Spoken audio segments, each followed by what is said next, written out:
Hello everybody and welcome to the Scouting Report. I'm Dan Hayek here with Matt Doyle, and today we're previewing the Sunday afternoon match between the New England Revolution and LA Galaxy.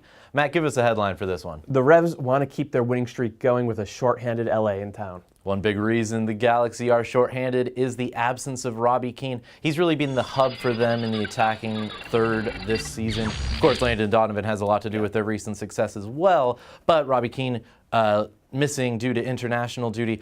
Does that mean that the responsibility falls even more firmly on Landon's shoulders, or does someone else have to step up? It's a good question.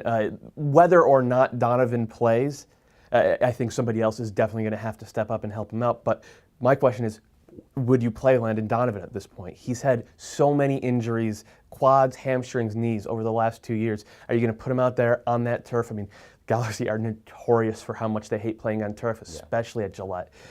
I don't think he plays more than 15 minutes in this one.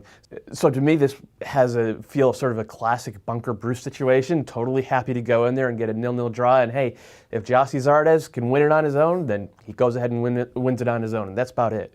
Now, New England is no stranger to keeping teams to clean sheet. That's half of the equation of the 0-0 draw, right? They've actually kept 7 so far, and that relates to our WTF stat. The number is 9. That's goals conceded this year. They're tops in the league as far as defensive record is concerned. Is it about the back line, or is there more to it? There's more to it. It's really front to back. They've been a better team defensively in all areas. Bobby Shuttleworth, clearly a number 1 keeper in MLS at this point. I think he's been an upgrade.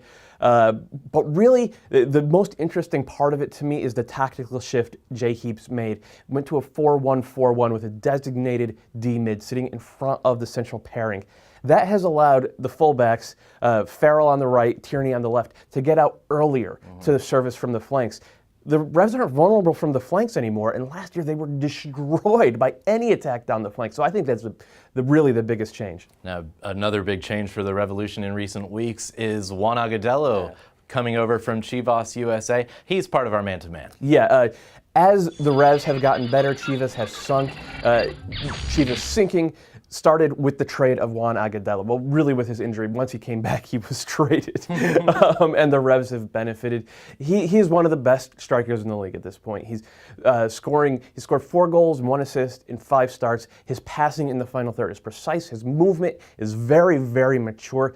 He is starting to live up to all the potential I think we saw in him when he came onto the scene as a 17-year-old. So it's going to be him versus whoever the back line is for LA, and it could be AJ De La Garza starting alongside one of Tommy Myers or Leonardo in the middle. But I think De La Garza is going to start at right back, Sean Franklin at right mid, Myers and Leonardo together in the central defense.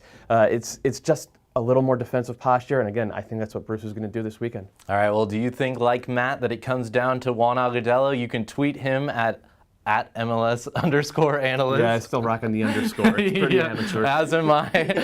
Or if it's more than 140 characters you need, you can leave a comment in the section below. This one takes place at Sunday. It kicks off at 4:30 p.m. Eastern. You can watch it on NBC Sports Network.